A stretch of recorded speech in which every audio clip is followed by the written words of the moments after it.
यानंतर गुलाबभाऊ, आम्ही, अनिल दादा, सर्व मंत्री आणि प्रमुख यांनी मिळून प्रत्येक नगरपालिकेचे जे नगरसेवक आहे त्यांच्याशी एकट्यामध्ये बोलायचं. चालेल?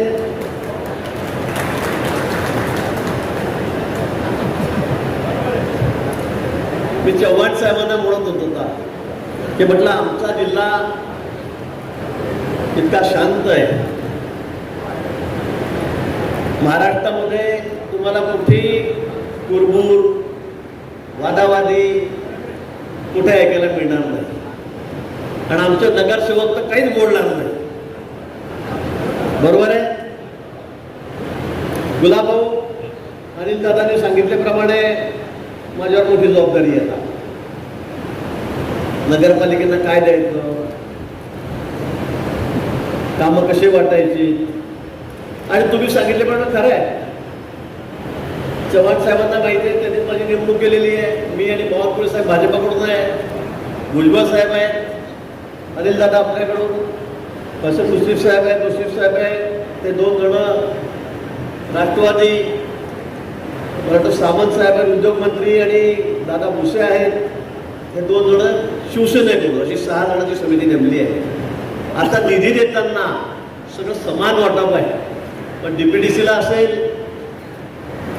मंत्र्यांचा जर आमचा निधी असतो, आमचं बजेट असतं, त्यातून असेल, सर्वांना समान वाटप करायचं आहे.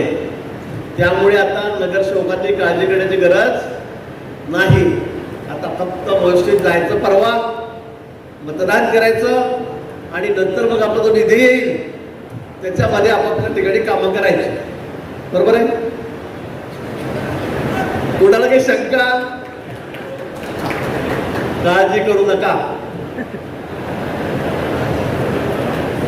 जिल्ह्यामध्ये चव्हाण साहेब, अध्यक्ष महोदय, सगळे आमदार आपले. हा एकमेव जिल्हा असा आहे की इथे विरोधी पक्षाला अजिबात थारा नाही. एकही आमदार या ठिकाणी नाही, एकही खासदार नाही आहे, सगळे आपलेच आहेत. आणि त्यामुळे हा जिल्हा हा महायुतीचा बालेकिल्ला आहे. या ठिकाणी सगळ्या नगरपालिका जवळपास, एका दुसरी अपवाद सोडली तर मला वाटतं त्या सगळ्या आपल्याच आहेत. आणि म्हणून या ठिकाणी गुलाबभाऊंनी सांगितल्याप्रमाणे आमची संख्या जवळपास 620-630 पैकी 500च्या जवळपास ही महायुतीचे आपले सदस्य आहेत. अंबरनाथसारख्या ठिकाणी पण तिथे आपले सरकारने पण अपक्षामध्ये मोजलेले आहेत. आणि म्हणून मला वाटतं की 550-525 सदस्य फक्त आपले या ठिकाणी आहेत. त्यामुळे फक्त आपल्याला मतं मोजायची आहेत.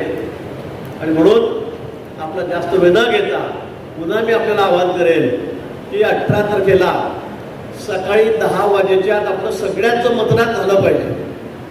सगळ्यांचं, काही कोणाची वाट बघायची नाही किंवा हा येणार आहे, तो येणार आहे, मी सोबत येतो.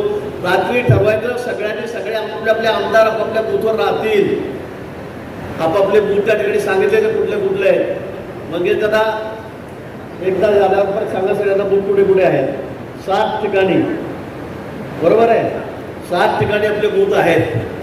3-3 नगरपालिका, 2-2 नगरपालिका जोडल्या गेलेल्या आहेत आणि त्या ठिकाणी आपल्याला जाऊन मतदान करायचं आहे. पण 10 वाजेच्या आत सकाळी 100% मतदान आपल्याला करायचं आहे. जी नगरपालिका सकाळी लवकरात लवकर 100% मतदान करेल तिला वेगळं काहीतरी, गुलाबभाऊ, ते आम्ही ठरवू.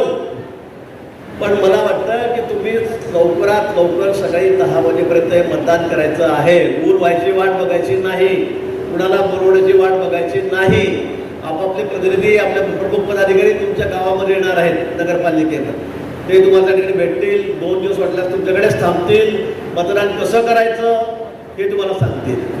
तिथे जो पेन ठेवलेला आहे त्या पेननेच मतदान करायचं आहे. आपल्याजवळचं पेनने मतदान केलं, 1 आकडा लिहिला तर ते मतदान बाद आहे. एकही मतदान आपलं बाद होता कामा नये. एकही मतदान बाद होता कामा. त्या पेनानेच आपल्याला त्या ठिकाणी 1 आकडा लिहायचा आहे. आणि काही जास्त काही प्रेफरेन्शियल मत नाही आहे. 2 नंबरवर नंदकिशोर महाजनांचं नाव आहे, त्यांचा फोटो राहील, त्याच्यासमोर 1चा आकडा त्या ठिकाणी लिहायचा आहे. बस तेवढंच एक करायचं. फक्त सरळ एक रेष ओढायची मी असं लिहितो, मी तसं लिहितो, मी या लिपीत लिहितो, तसं 27 लिपीमध्ये आपल्याला एक चांगला लिहिता येतो, 27 लिपीमध्ये देशभरात जेवढ्या भाषा आहेत त्या. पण आपण फक्त एक लाईन मारायची सरळ, तिला रिपीट करायची नाही, तिच्यावर पुन्हा ओळ करायची नाही.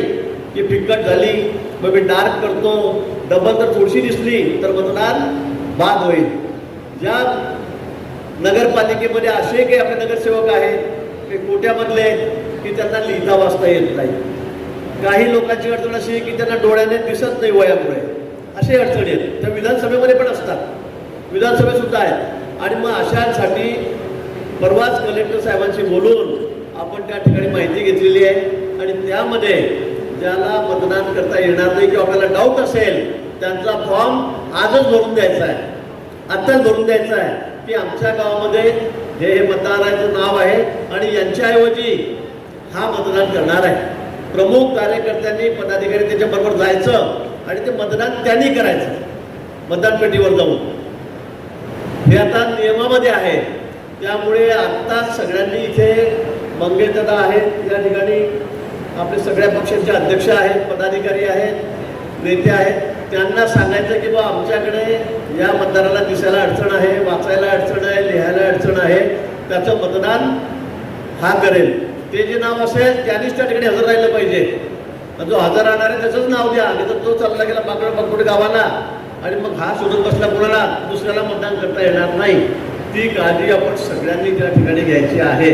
जास्त सूचना मी देणार नाही, आपण वैयक्तिक भेटा त्यावेळेला आम्ही तुम्हाला अजून सूचना त्या ठिकाणी देऊ. मी पुन्हा आपल्याला विनंती करणार आहे की आपल्याला राज्यामध्ये रेकॉर्ड करायचं आहे. सर्वाधिक मतदान आपल्या जिल्ह्यामध्ये आपल्या उमेदवाराला झालं पाहिजे. आपल्याला हे रेकॉर्ड करायचं आहे. ते रेकॉर्ड आपण निश्चितपणे या ठिकाणी करू. मी गुलाबभाऊ आपण या ठिकाणी आहात, सगळेजण या ठिकाणी असतील. मला नाशिकला जायचं 2 दिवस, त्यामुळे तर मी इथून सरळ नाशिकला जाणार आहे. तिथे निवडणुकीची जबाबदारी माझ्याकडे आहे, त्यामुळे मला तिथे जाणं कर्मप्राप्त आहे, आवश्यक आहे. हा आपला जिल्हा आहे, आपण सगळे एक आहोत. यामुळे इथे फार थांबण्याची आणि ताकद लावण्याची गरज नाही. सगळे आमदार, खासदार, मंत्री आपले या ठिकाणी आहेत, तुम्ही आहात. त्यामुळे मी पुढच्या प्रवासाला या ठिकाणी निघणार आहे. पण आता या बैठकीनंतर मंगेशदादा फक्त आपल्याला कोणकोणते तालुके कोणकोणते मतदान करणार आहेत ते सांगतील आणि यानंतर सगळ्यांनी जेवायला जायचं आहे. पण आम्ही जो क्रम सांगू त्या क्रमाने नगरसेवकांनी आम्ही एका हॉलमध्ये व्यवस्था केलेली आहे. 4-5 जण आम्ही त्या ठिकाणी बसू. तुम्ही आम्हाला त्या ठिकाणी भेटायला यायचं आहे. अजून आपण काय असेल त्या ठिकाणी बोलू आणि नंतर आपण आपापल्या घरी प्रवासाला निघू. पण आता 2 दिवस कोणी बाहेरगावी जायचं नाही. मी इथे चाललोय, ते चाललोय, मी येऊन जाईल, मी सकाळपर्यंत येऊन जाईल, असं अजिबात करायचं नाही. 100% आपलं मतदान झालंच पाहिजे, 100%. आणि न चुकता झालं पाहिजे. त्याची खबरदारी आपण सगळ्यांनी या ठिकाणी घ्यावी, एवढीच विनंती मी आपल्याला करतो.